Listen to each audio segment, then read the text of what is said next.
Rolling. Right. Thank you, Mr. Dominic Sam, the UNDP Country Director.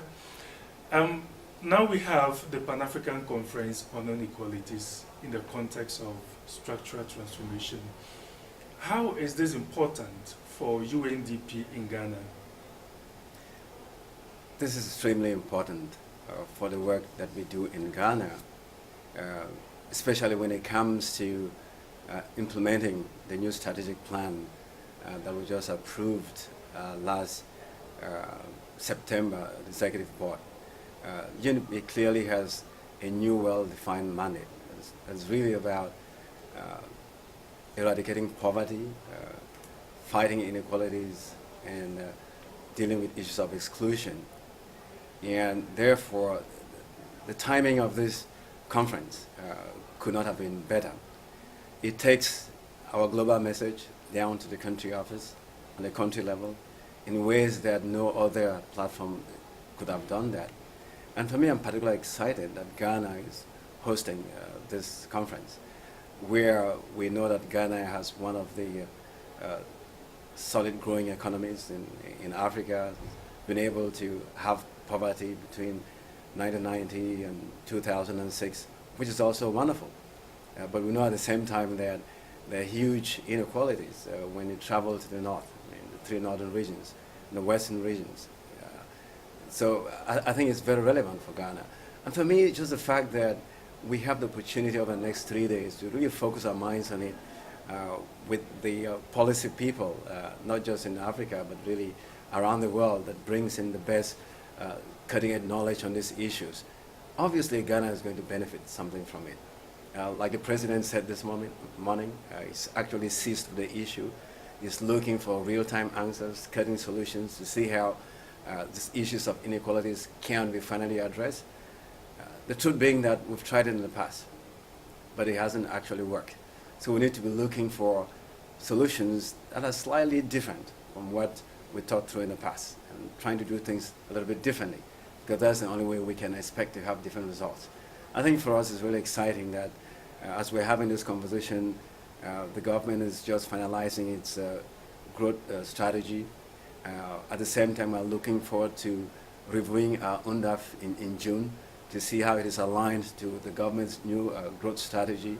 So really, this is an opportune moment, and I have this feeling that it couldn't have been timed anywhere better. And hopefully, these conversations will all feed into the process of finalizing the government growth strategy, at the same time helping us fine-tune our UNDAF to make sure really we're addressing these issues, albeit in a way that can guarantee that we have results this time around. We have heard so much about national consultations on the post-2015 under the auspices of UNDP and other UN agencies.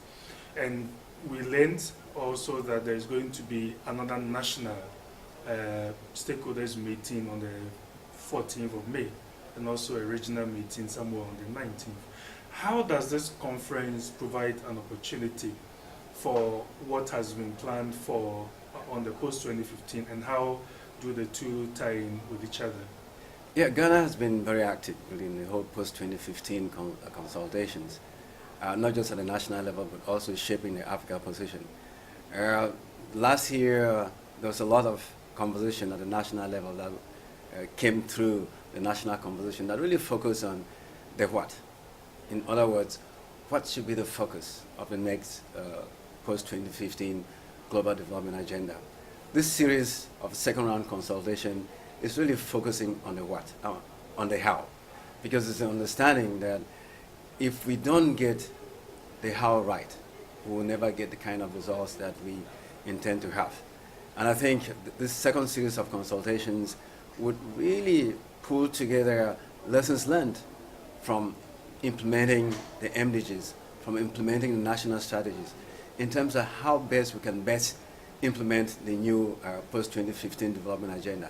But it's also exciting because at the same time, I just mentioned that Ghana was finalizing its growth and development strategy. And I think the lessons that came through implementing the first growth development strategy will be very useful to feed into this new development strategy that is just being finalized. Because we need to do things differently. We can't keep doing things the same way and hope for different answers.